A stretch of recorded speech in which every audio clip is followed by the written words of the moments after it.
Money FM 89.3, best of prime time. This is Prime Time on Money FM 89.3, and it's time for Powering Your Property, where we bring you the latest in the property sector, updates and news.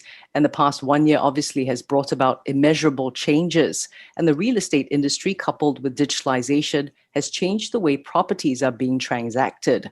A quick look at the exponential increase in virtual viewings for homes in Singapore's property market in the last 2 months reveals just how quickly the use of digital solutions has accelerated due to the outbreak. Today, we're joined by Marcus Chew, Chief Operating Officer at ERA Singapore, with insights into the future of property buying and selling with PropTech tools.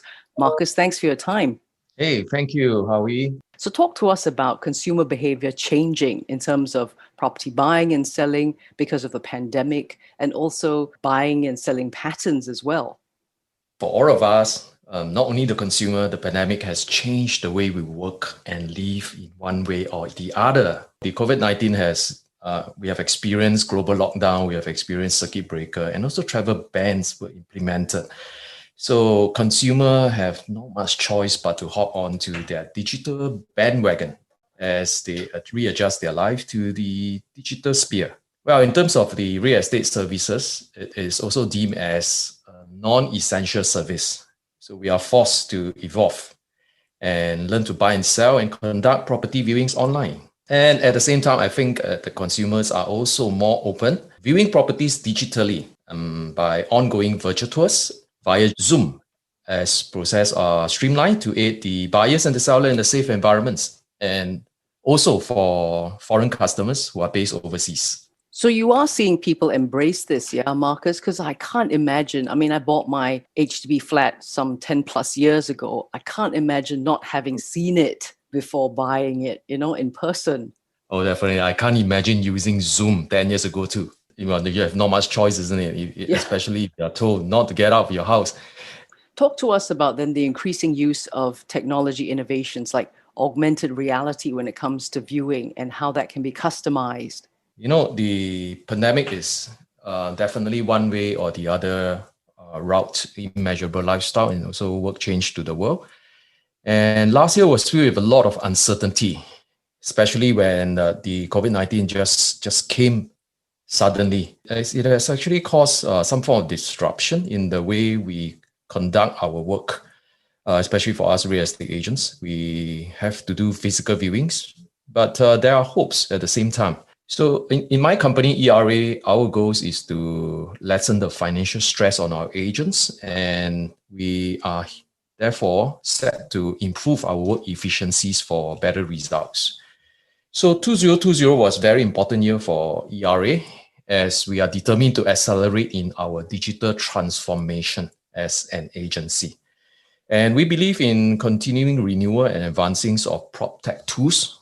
Well, so all our initiatives, especially those that involve digitalizations, are leveraging on PropTech with the aim to help our agents to be more productive and give them a competitive edge in the industry. So the PropTech tools have actually helped us to streamline work process. It allows our agents to focus on what matters most.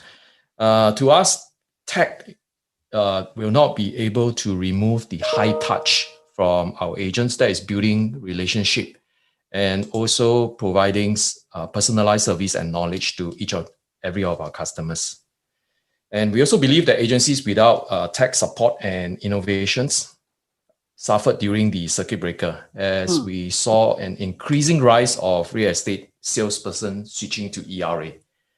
And we believe to be relevant and modern agencies have to have a plan in the continuous renewal and advancing of PropTech tools so that the impact on uncertainties can be navigated. Yeah. Why do you think, though, people feel that the real estate sector lags behind most asset classes when it comes to digitization and adoption of tech? I mean, what sort of challenges have there been doing this? You mentioned it's a high-touch industry, right? So, of course, all these digital tools don't really help. I can't really tell how you're feeling if I'm not sitting in front of you. I believe that the evolution and the adoptions of technology differs in different industry, and there's no one size fit all solution. So it may take a longer time in terms of digitalizations and industry transformations for the real estate segment. Now, unlike other asset class, I believe that real estate is a very tangible investment that has an intrinsic value due to its substance and also physical properties. So despite the rapid adoptions of digitalizations, I believe consumers will prefer to be served personally by a professional and trusted real estate advisor, guide them through the process, and of course, complete the transactions.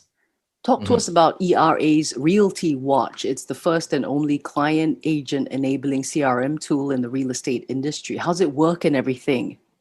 This is our tools that was created during this pandemic with the aim to help our agents to be more efficient in serving our clients. RealtyWatch by ERA is currently the one and only property transactions monitoring platform among all the real estate agencies. So we offers 24/7 updates of the latest neighborhood property transactions. So for our VIPs, which are the consumers who have subscribed to the RealtyWatch by ERA, they can be aware of their latest neighborhood transaction prices by notifications. So this creates the data transparency awareness. And consumer also can be connected if they can reach the ERA trusted advisor anytime and anywhere. And consumer also can be educated on the latest property market info and updates, such as the Ultimate Consumer Seminar organized by ERA. And in fact, last night I just did one Ultimate Consumer Seminar and I saw numerous RealtyWatch by ERA VIPs attending the sessions. So how the RealtyWatch works is it can add the properties that you want to monitor under your watch list. So as any individual who have added their properties in the watch list, if there is a new property transactions nearby, an email alarm will be sent to the person, the VIPs, informing him or her of the transactions.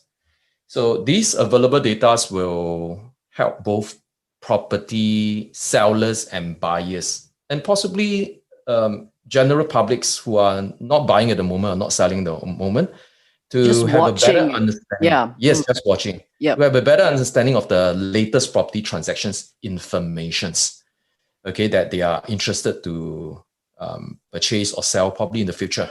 Yeah. So that they can make more informed decision. We also understand, Marcus, that HDB's Flat Portal intends to further streamline the buying process by allowing buyers to apply for bank loans. What's RealtyWatch's role in all of this?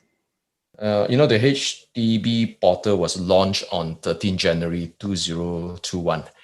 And this further helps streamline and simplify the process of buying and selling HDB flats. Just for info, the HDB Flat Portals allows home buyers and seller gather information on the purchase or sales of a flat through a single integrated platform. So the various features of the portals currently available are the financial calculators, the integrated loan listing service, and new home listing service. So, but then the user of this portal will still need to personally research and gather information which they need themselves. And how much information the user is able to find depends on a lot on how and what he or she knows on how to search within the portals that house all the informations. So RealtyWatch VIPs do not need to do any research. They just indicate the properties that they would like to monitor for them. And that's it. They will start receiving emails of the latest neighborhood property transactions informations. In fact, every month the media is filled with news of headlines of the ups and downs of the property price index, isn't it?